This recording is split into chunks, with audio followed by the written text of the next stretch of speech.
Hello. Yes.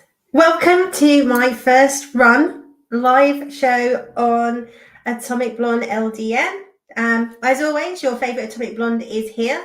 Let's see how much I can boomer through this. As you all know, I often do live shows on the Spacebook, and it's much easier just sitting here chatting about things and having to set all this up. So I should probably say thanks to Dan Moore. Now I've realised what goes into all of this. But anyway, welcome to my Sunday lunch. I've been saying for weeks I'm going to try and do one live. As you can hear, the cold is practically gone. So hopefully I can get through this without sneezing and coughing and God knows what else. So it's going to be the usual kind of stuff, chat about what's going on in pop culture this week, what's in the news, and reviews of the shows I've been watching.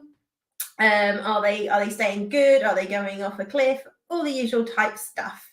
So yeah, let's sort of get into all of this. Yeah, so first up, quite a bit of bits and bobs in the news this week. First off was obviously I saw a lot of not happy people when Warner Brothers announced that they are going to be putting their toe back in the water for Lord of the Rings. So yeah, I think initially people might have took it that they're going to remake the Lord of the Rings trilogy. From what we've seen subsequently, that's not the case. They're going to be doing a different, potentially, trilogy. We know we've got the animation in the works. Now, as you know, if anybody's watched my channel for a while, this isn't really my bag. I'm not a massive Lord of the Rings fan. I have watched the trilogy and I was like, it's all right. But, you know, I completely respect people who like it. And you know, we're all fed up of having our IPs trashed. The absolute dumpster fire that was Rings of Power just shows just how badly it can be done. And I do think this has been like two fingers up from Warner Brothers, sort of going, let us show you how it's done. Now, I did just want to show you this article that I saw on Deadline around this. Let me just share my screen, hopefully. Oh, it's so much easier when you're just recording. Yeah, this one, there we go. So, and I just wanted to point this one out because there's a really, really good kind of like dig on this article. So what they're saying is that David Zaslav reveals today that Warner Brothers' New Line intend to head back to Middle-earth with the rights owner Embracer and expand the Lord of the Rings franchise to this. What do the Kiwi creatives who architect the Oscar-winning billion-dollar grossing franchise feel about the whole thing? And what they're basically saying is that, you know, they've reached out to them, they've not said yes, but more importantly, they've not said no. But the thing I just really wanted to just flag here was this little dig here. So nothing definitive, but encouraging from the trio, who did not take part in the Amazon Studio series, The Lord of the Rings, The Rings of Power. Ouch. That seems like a real, hey guys, don't worry, these guys know what they're doing. Nothing to do with that dumpster fire over there. These guys are actually talented. So don't panic. It'll be interesting to see what they do, because obviously, as I understand it, you know, they've made all the books from I think it's the third era, which is the Lord of the Rings trilogy. Rings of Power is the second, and I think anybody who is a fan would probably absolutely be, oh, go on, do the second era and show them how it's done, do it properly. But I do think it's absolutely a shot across the bow to Amazon. And if they do this well, I mean, they will be laughing, and especially I think, I mean, like I said, I'm not massively knowledgeable about all this because, as I say, I've watched the films like once, and that was like the shorter versions. But anyway, but I know from reviews that The Hobbit wasn't as well received as the original trilogy. And I think part of that is they tried to make The Hobbit into a trilogy where it probably was like 1, maybe 2 films, from my understanding. So, but never mind. But even those, I mean, people looking back now at The Hobbit, and obviously Peter Jackson was in charge of those as well. Compared to what we got from Amazon, people go, I kind of look at The Hobbit in a different light now. The same as we do with the Star Wars prequels, right? We kind of look at them going, maybe they weren't so bad after all.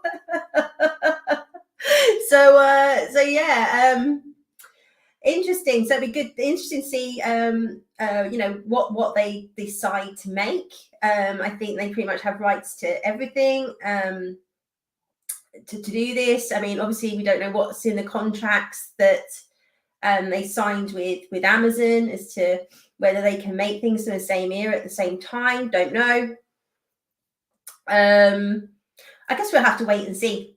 So yeah, but I just really want to show this article because it was just such a little dig in the ribs going. yeah, we've got talent over here, but we all know Warner Brothers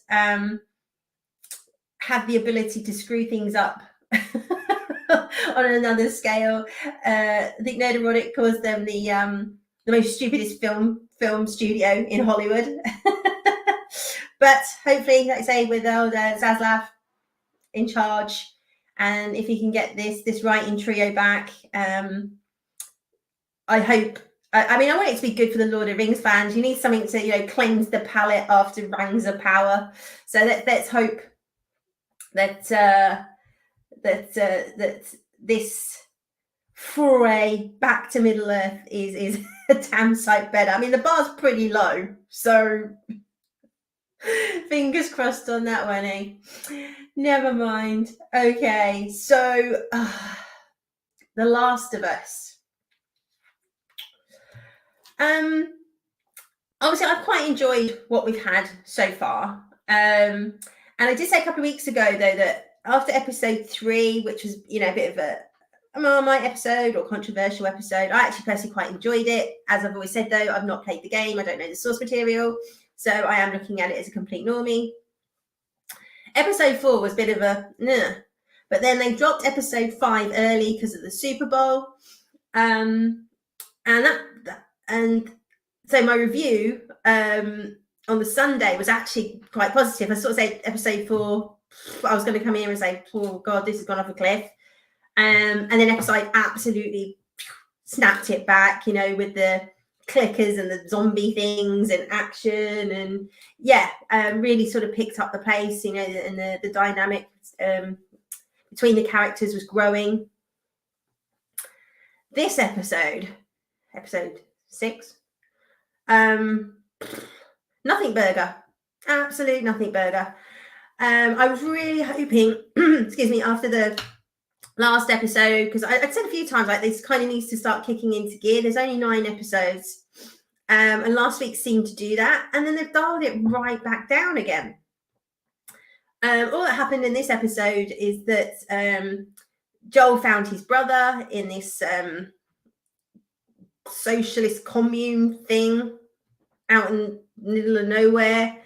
His brother basically said, I chose this lot over you because they're very cautious and I wasn't allowed to contact you anymore, so that's why I cut ties.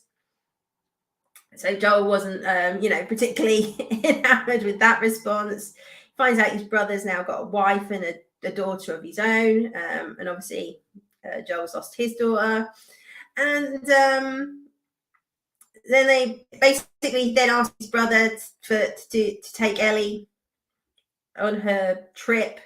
He thinks he'll be fitter because he's sort of saying he's losing his hearing and he's sort of having looks like chest problems or something, whether it's heart problems maybe. And he just thinks his brother's better suited, that he will get her there. Then Ellie, surprise, gets pissed and narky. I mean, what it does highlight, though, is that how all the other kids there are just kind of like normal kids, and she's the one swearing like a docker, right? And that is, there's a point where it does get quite abrasive, that Joel said to her a few times, sort of watch your manners and this, that, and she just doesn't. There's no character development there at all. She's still just as abrasive and obnoxious as she was. That she's not really listening to anything that Joel says. So his brother gets ready to take Ellie. Joel then feels bad. They're in the stable basically. And Joel says to her, "Oh, I've sort of had I'll give you a choice. You can pick which one of us takes you." And she's, "Oh, I'll pick you." And then they leave. And then they get attacked, and the episode ends with Joel falling off his horse, maybe dead. Now, if they stick to the game, obviously we know he doesn't die. If they deviate from the game, he might die.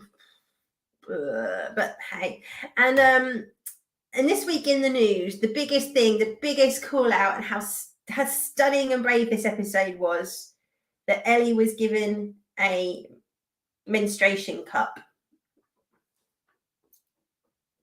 And it's good to see these issues being tackled. It's like, yeah, because when I'm watching a dystopian post-apocalyptic drama, I sit there going, I wonder what the ladies use when their time of the month rolls around.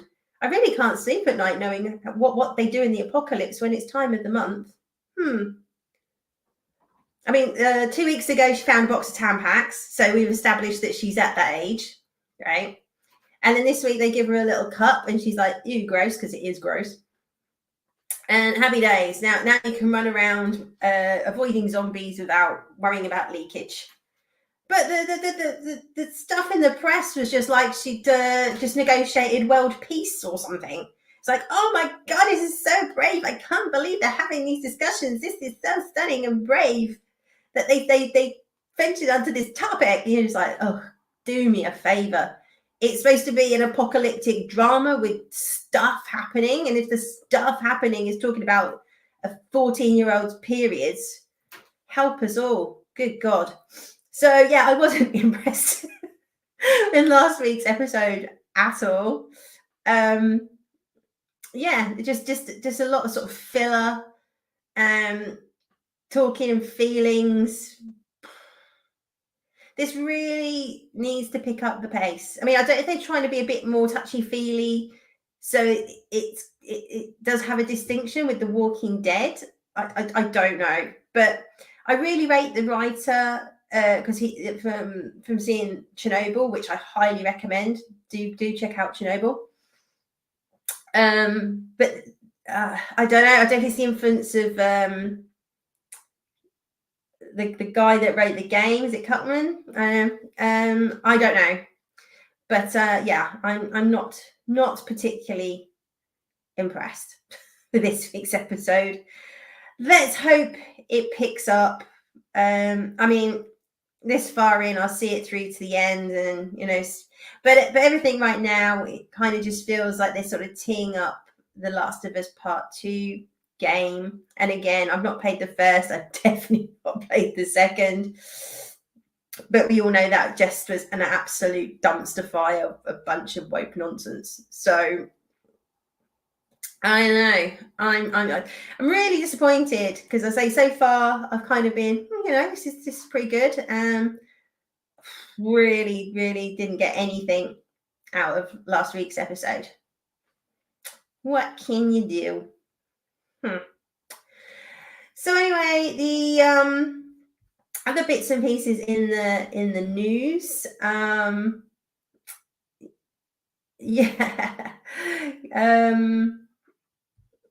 Good old Marvel. So on last week's show, I was sort of talking about how Marvel's in retreat. And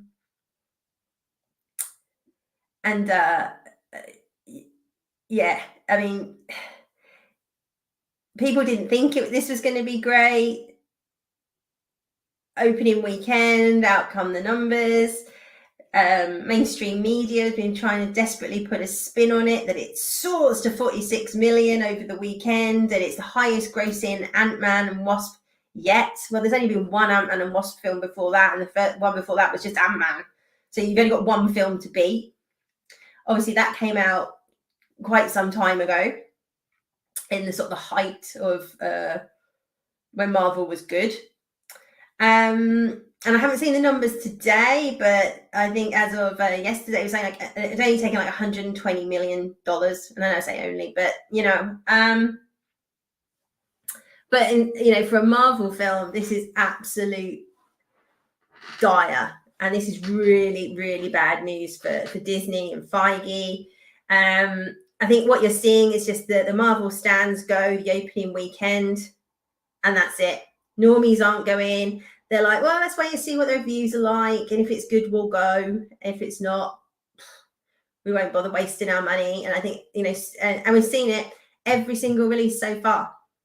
Wakanda Forever, Thor Love and Thunder, Doctor Strange, every single one has an amazing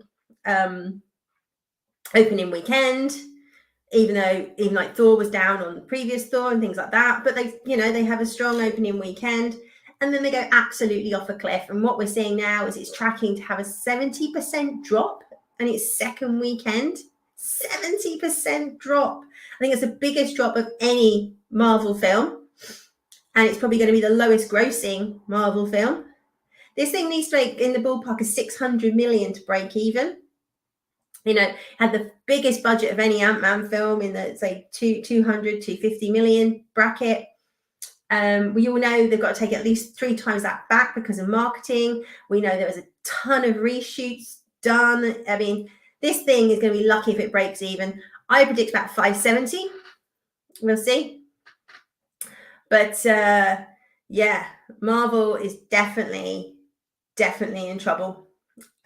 Which everybody's been saying for a while, but Disney is still la la la la la. I can't hear you, but yeah, I think, as I said last week, I think Guardians might give Feige a reprieve, but everything else on the slate for this year, apart from Secret Invasion, I said a while back, was the only trailer that I had any interest in, and that's more Samuel L. Jackson than anything else. And I know Robert Robinette, R&B, has been saying some good things.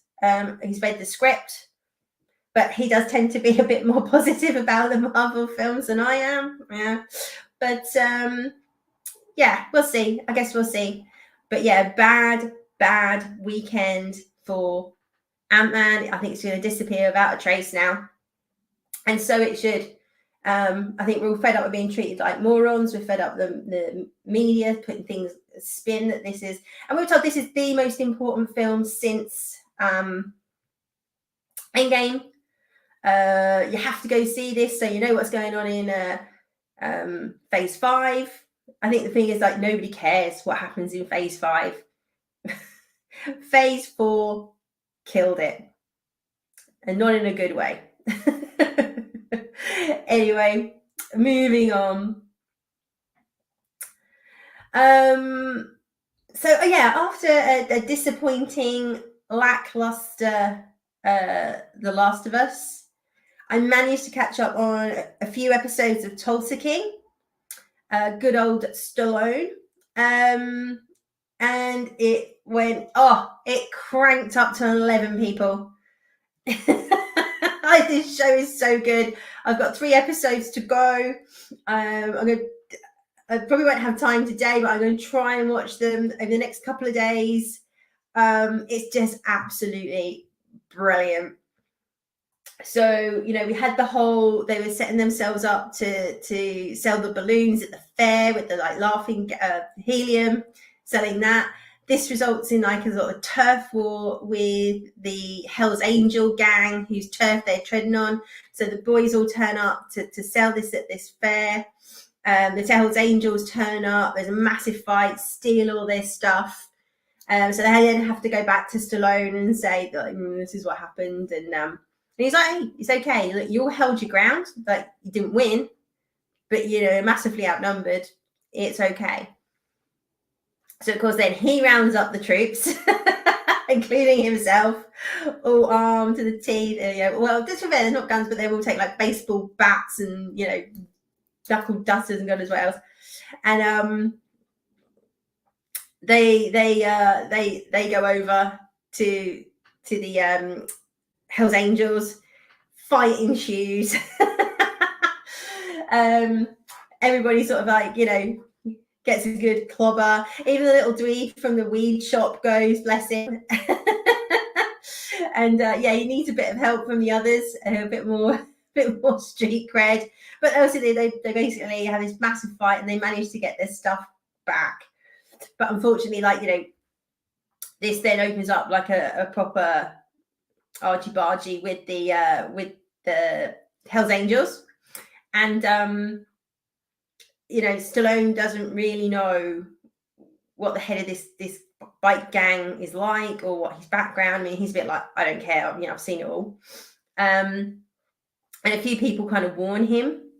One of the stable hands is feeding information to the FBI, who's also kind of on the inside.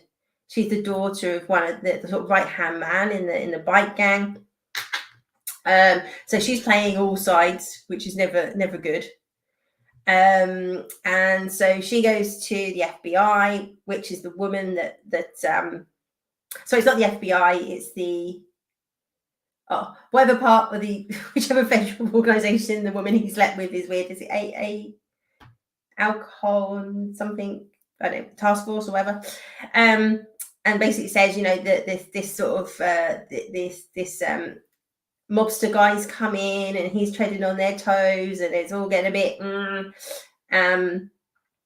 and then the people she tells, they then contact the FBI to say something's going down here. This ex-mobsters here and something's going on.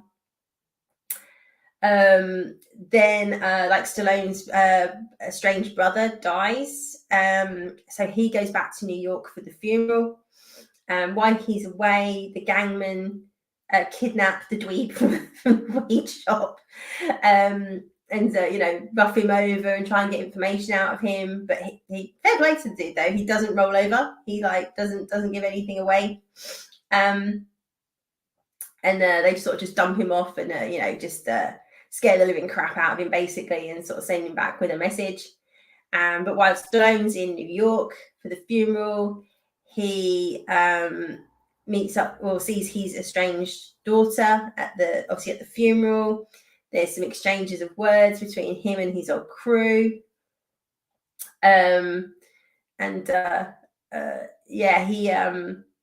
basically goes to see his daughter. She owns this flower shop, and they're sort of chatting away, and she's sort of, just saying it was really difficult when you were gone, and this, that, and the other happened. And then she kind of lets slip that she got basically attacked and raped by this Nikki, and Nikki's the one that's bumped his jaw shut. Because she said, I found out the hard way why his nickname's the Package. So obviously Stallone's livid, because part of him keeping his mouth shut and not rolling over in prison was that his family would be taken care of and looked after, because he wasn't there to do it. So she's like, oh, don't do anything, Dad, don't do anything, it's fine, I've dealt with it in my own way, you don't need to do anything. He's just like, yeah, right. So he goes off, he goes to the hospital, because he's the boss of the mob, his best friend is in hospital, he's been ill, and he basically did you know? And he gets hold of him, he's got tubes stuck coming out of him, he's like, but did you know? And he looks him in the eye and he's like, you didn't know, and he goes off. And then he speaks to a couple of others and he's like, well, did you know? And they were like, well, we knew he's a bit shady, but we weren't really sure, kind of thing. So anyway, he just bowls in and they were sitting there and he just lays into this dude. Absolutely kicks the crap out of him. And there's like a little hob, like you get in a student flat, like literally green hob, and rams his face into it, and he's screwing up, burning his face, and just absolutely kicking the crap out of him, breaks a chair over him, and this guy's on the floor just bleeding out. And all the other mob guys are like, what the hell, what are you doing? And he just looked like, did you all know? Did you know what he did? And they just sort of look at him, and they're like, you've got to stop. So instead he just stamps on this dude's face, and you just sort of hear like as his face collapses basically. And takes care of business. He goes back and tells his daughter this is what he's done. And she's like, oh great, now they're all going to be after us. And he's like, no, it's honor, you don't, kind of thing.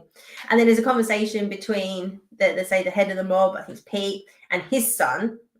And the son's all like, well, we've got to take him out, and we'll take his daughter out as well. And the dad absolutely flips and like hits him, and he goes, like, she's the innocent party here. We should have been looking after her. You do not touch his daughter. You understand? There's like say there's an honor, there's a code. And he's like, okay. So what he does instead is goes after her husband and beats her husband up. We don't know if it's fatal yet, but it was a pretty bad beating. By which time, obviously, Stallone's come back to Tulsa. He finds out about what's been going on with the biker gang, and then he gets a tip from the policewoman that the FBI are involved. So they basically like clean out all the weed, like the weed and the stash and everything out of the shop and hide it. So when the FBI raid the shop, they go through, they basically trash the place but find absolutely nothing. They interrogate the dweeb guy. Again, bless him, he doesn't break. And he just goes to see Stallone and said, oh, I've been interrogated by the FBI and they raided the shop and they would have got anything that was in the safe. And Stone's just like goes out, brings 2 whacking great duffel bags back, and is like, hey, don't worry, we've got it covered. And he was like, oh, and he's like, I told you before, don't leave the stash in the store. So lesson learned. Late that evening, he talks to the guy that owns the bar. He's sort of part of his gang, and he's like, do you want to go be partners in this bar? Because it's just like falling apart. It's just like dirty roadhouse. He's like, oh, I'll think it over. And at this point, one of the biker gang has turned up and starts firing a shotgun into the bar. There's just Stallone and this guy and this really old dude. He just basically lives at the roadhouse. And they start firing back, and basically they end up killing him. And they're all fine. At the end of that, after his bar's all shut up, he's like, yeah, I'll go into partnership with you. So you don't pay for the repairs. They sort of set up a sort of parlay for Stallone to go talk to the biker gang guy. But rather than sort of smoothing things over, he just dials it up some more. So we're really down with the biker gang. One of the guys from the mob crew is coming to Tulsa to see the setup and what's going on. Because Pete's like, I don't really care what he does as long as he keeps sending me cash. But go keep an eye on things with him. And he's like an old friend of Stallone's. So you kind of get in the mob interest. You've got the FBI closing in. You've got this feud with this biker gang kicking off. It's just so good. So good. Do go check it out. All episodes have dropped. It's on Paramount Plus. I really recommend this show, and I cannot wait to finish it. I so hope it gets a season 2. I haven't heard or seen anything, but people do need to go watch Tulsa King.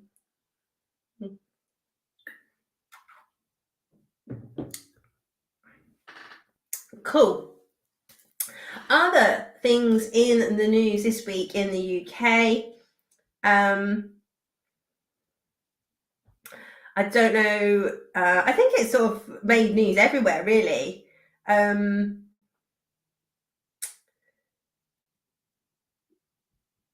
if I press the right buttons, doesn't it, people? It's going to happen. It was going to happen. There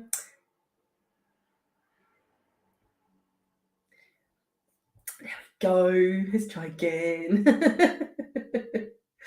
There we go. That's what I'm trying to find. Oh dear.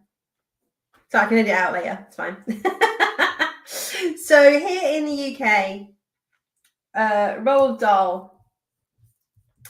I mean, I think he's pretty much known worldwide, and probably best known for like Charlie and the Chocolate Factory because of all the film incarnations of it.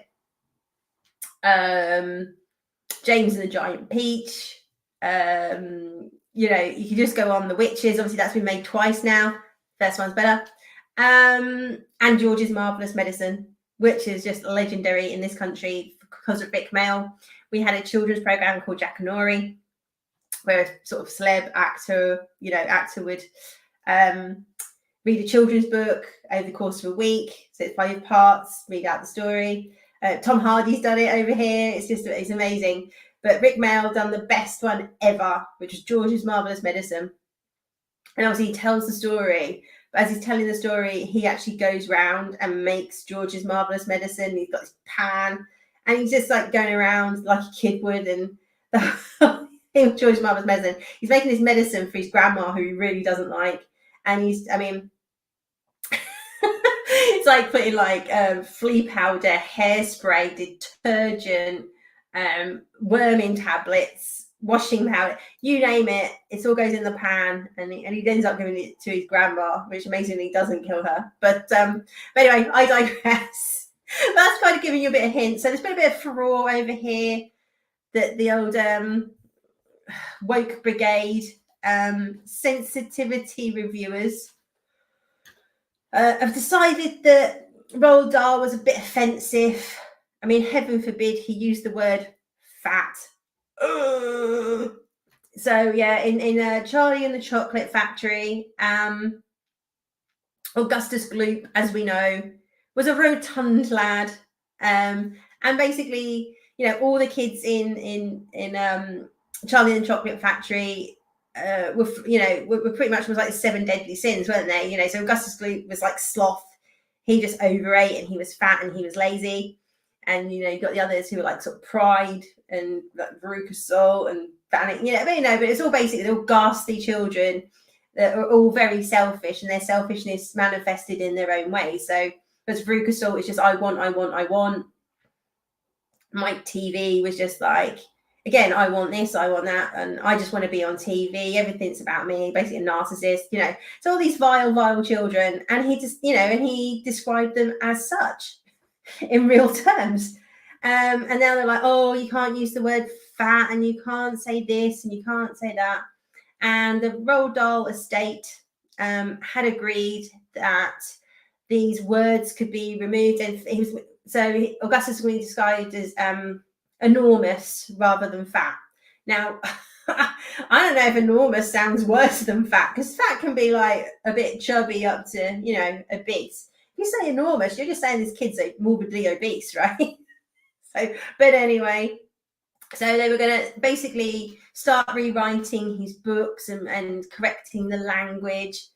And there was a massive backlash. You know, people started speaking out, going, no, these books are, you know, legendary. These books are turned into films. Kids love these books. It's hardly scarred a generation by reading the word fat. You know, we're not all we'll have eating disorders because Augustus Gloop is described as fat, right? So this massive backlash. Lots of very famous authors spoke out, Salman Rushdie and famous children's authors. Even our Prime Minister, who cares what he says, but Basil said, you know, this is just utter nonsense. Like, and we know it's a very slippery slope. You know, you start editing and removing. Next step is you start banning, and then after that, you know, destroying. So there was just such a backlash on this that yeah, you know, quite rightly, they back down, totally back down,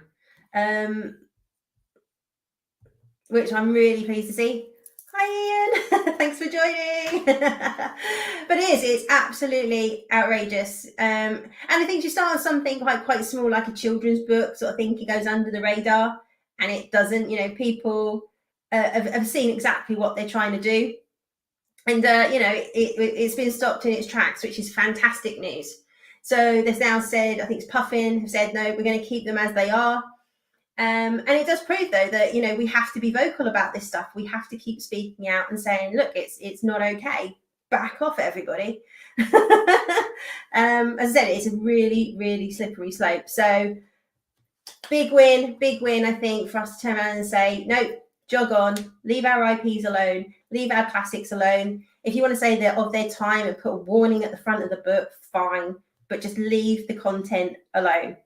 So well done, everybody that spoke out and tweeted and do whatever we do.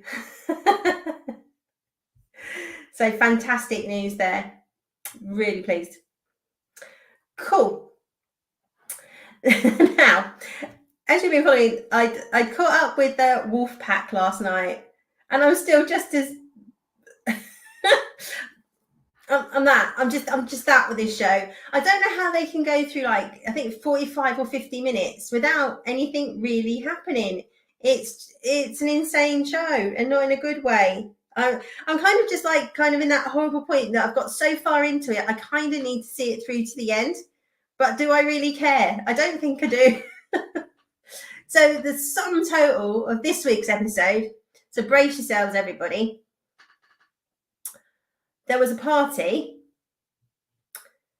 lots of talking about hot guys getting together and sucking the D. What relevance that has to the story, I have no idea. I guess to be shocking, who knows? And at the end, they figured out how the fires were started, done by drones remotely.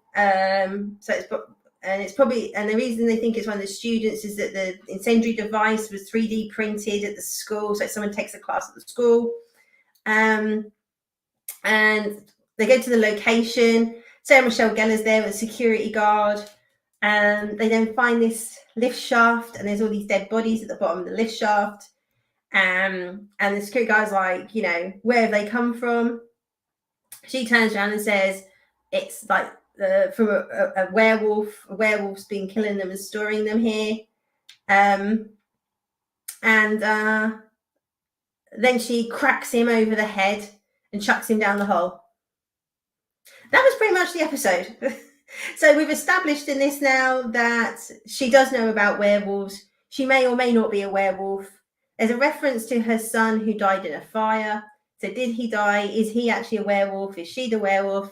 We don't know. We know she's not the werewolf that bit the kids, because that werewolf turned up in the pool at the party. I know. I don't know what the writers are smoking. I really, really don't. So yeah, guys, I really wouldn't bother. I will suffer through to the end, but I will be astounded if this gets a season 2. The only reason it'll get a season 2 is because it's Sarah Michelle Gellar. But this show is just CW. It's getting close to CW bad. Not so much the dialogue and the writing. They do actually sort of speak English, but the whole nonsenseness, is that a word? And the lack of any story progression is amazing. I just don't know. So moving on.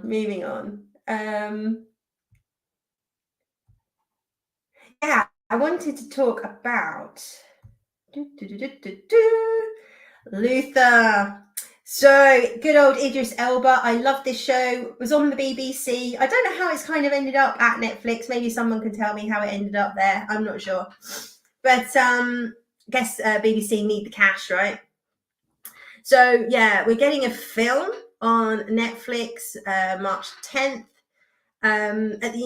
So in terms of Luther series 1 and 2, fantastic. Series 3, series 4 brought it right back.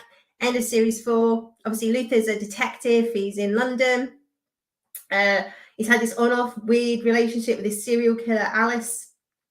And he, at the end of season 4, gets framed and ends up in prison. So he's now a disgraced cop.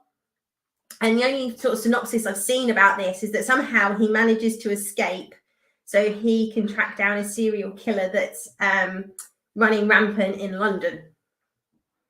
So sounds all a little bit like, how on earth does he manage to escape? How does he manage to run around London without getting captured again? Who's this serial killer? But almost the nonsenseness of it, I can't wait. And it's a fantastic character, Luther. Like I say, the quality of the series were awesome. Great piece of writing. So season 3 was a little bit iffy, but season 4 definitely brought it back in. But anybody that's not checked out Luther, do. I think it's on iPlayer, BBC iPlayer. Yeah, really, really great first 2 seasons. And it's this kind of toxic relationship he's got with Alice. He goes apart, he's like hunting her, and then we think she's dead, and then she's not dead. Really, really well done.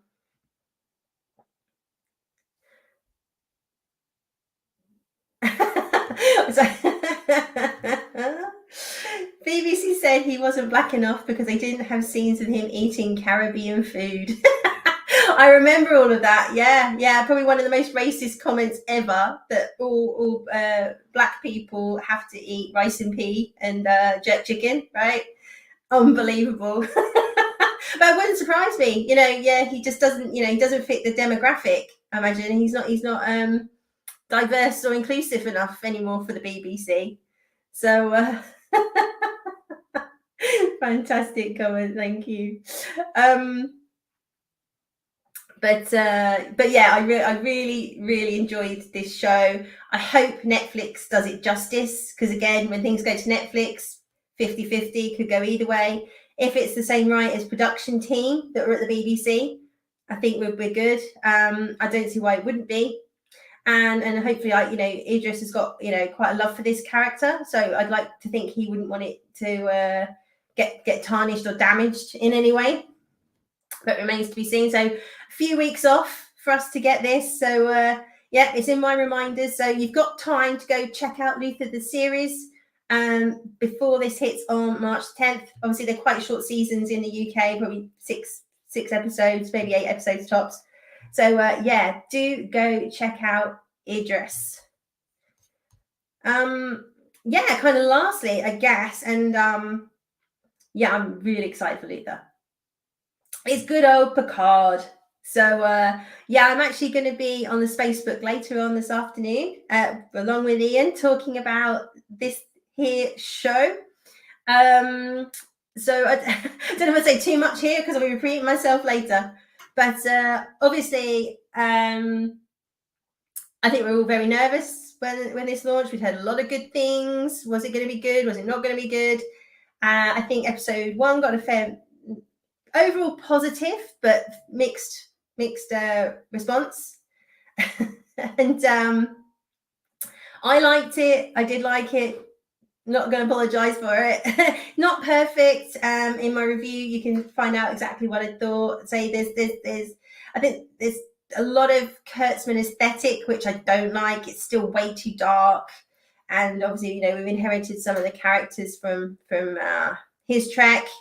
Let's hope that Terry can build on those and do something with them, so it's like somewhere semi-likable that we want to invest in. So rolling around to episode 2, again, we've seen so much with Kurtzman Trek that the first episode is just about watchable, and you go, there's some specks of interest there that could form into something good. As we learned as the seasons went on, of course they won't. Anything that might have been remotely interesting, they forgot they even wrote it and just moved on and wrote something else. Pleased to say, not here. This absolutely carries on from the first episode. We saw lots of good character development. We saw a legacy character come back in a kick-ass way, which was fantastic. I really enjoyed this. I was quite buzzing by the end of this episode. I think just because I had such a low expectation that I was quite taken aback. So I was like, oh my God, this 2 episodes in and this is still good. So I was like really excited at the end of this episode. I do want to go back and watch episodes 1 and 2 again. Now I sort of know it and sort of look at it probably a bit more, critically. But I am enjoying it. Sort of seeing Picard and Riker's relationship develop. And I think the big takeaway from this is that Picard actually acted like an admiral, someone who's got a bloody backbone and not just a jellyfish who just goes around apologizing to everybody, which is just doing my box in the previous Picards, and one of the reasons why I stopped watching it. So, he was very much, finally, at the end, just overruled the captain, said, right, I'm an admiral, you're going to do this, this, this, and this, engage. It's like, yes, Picard, for God's sake. So, yeah, really enjoying seeing Picard acting like Picard, becoming his old character, which is really rewarding to see.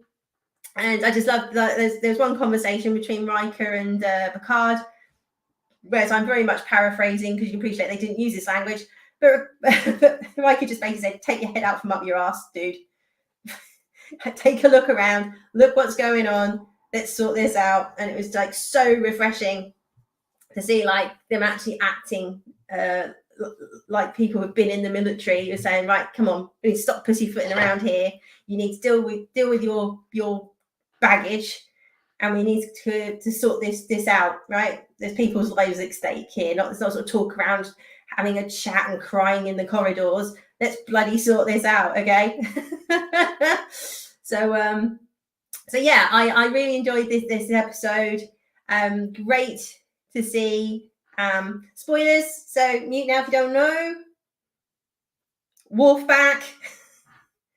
Yep, Worf turned out to be Raffi's handler. Comes in absolute cracking way, just like gets his thing out, his like sword out, and starts slicing and dicing people, and just chops the bad guy's head off. What a way to come back! So really excited to see what Worf's been up to, how he fits into this. Why is he Raffi's handler? And good to know he can still, because obviously they deliberately put in the trailers that he's a pacifist now. Clearly not. He has no qualms with chopping people's heads off. So, good to know. Don't want to get on Worf's bad side. But really, really enjoyed this episode. You can find my more detailed review on the channel, Atomic Blonde LDN. So go have a watch or find out much more information about what I thought, or come and join us later on this Facebook where I'll be chatting with Dan and Ian and a few others around the same episode. So I'm not going to go too much into it now because I'll just end up repeating myself. But so far, so good. Fingers crossed for episode 3. I say I have heard this series now is The Landing. I'll believe it when I see it. But overall, trying to stay positive and enjoying what I'm seeing. So give it a go if you can. It's on Amazon Prime and Paramount Plus here. I don't know. It's on both. I don't know why. But and obviously just Paramount Plus in the States. So far, so good. Picard. As I say, not perfect. There's still some annoying things in there. Kurtzman aesthetics. But it's feeling more like Star Trek every episode, which, rightly or wrongly, hopefully, it's good to have hope for this show. And I won't get kicked in the metaphoricals. So, so that's pretty much it for this week. So, as I said, very disappointed with The Last of Us. Let's see what happens on Monday, but that was a real downturn. Really thought they were going to build on the action and they didn't. Thrilled with Tulsa King. That was awesome. Cannot wait to finish that season and hope we get a season 2. Wolfpack is just... I think I'm losing brain cells watching it. So, yeah. And Picard, sticking with it. So far, so good. As I said, Try and check out Luther the TV show if you haven't already seen it. Ready for the film on March 10th. Yeah, so that's it. So thanks to everybody that joined my first live show. Thank you for the chat messages, Ian. Some of them I quite caught my eye, just making me laugh. Absolutely fantastic. I'm not sure from this whether Ian's a fan or not. Can't quite tell. I'm sure I will find out later on this afternoon. But fantastic. Thank you for those that have dropped in and said hi and wished me on my my maiden voyage. Not too boomered up as well. I think I got through it. I mean, the main thing is I am actually live, so that's a good start. And I will be back next week with another Sunday lunch. So you all take care. Have a great week. Bye-bye.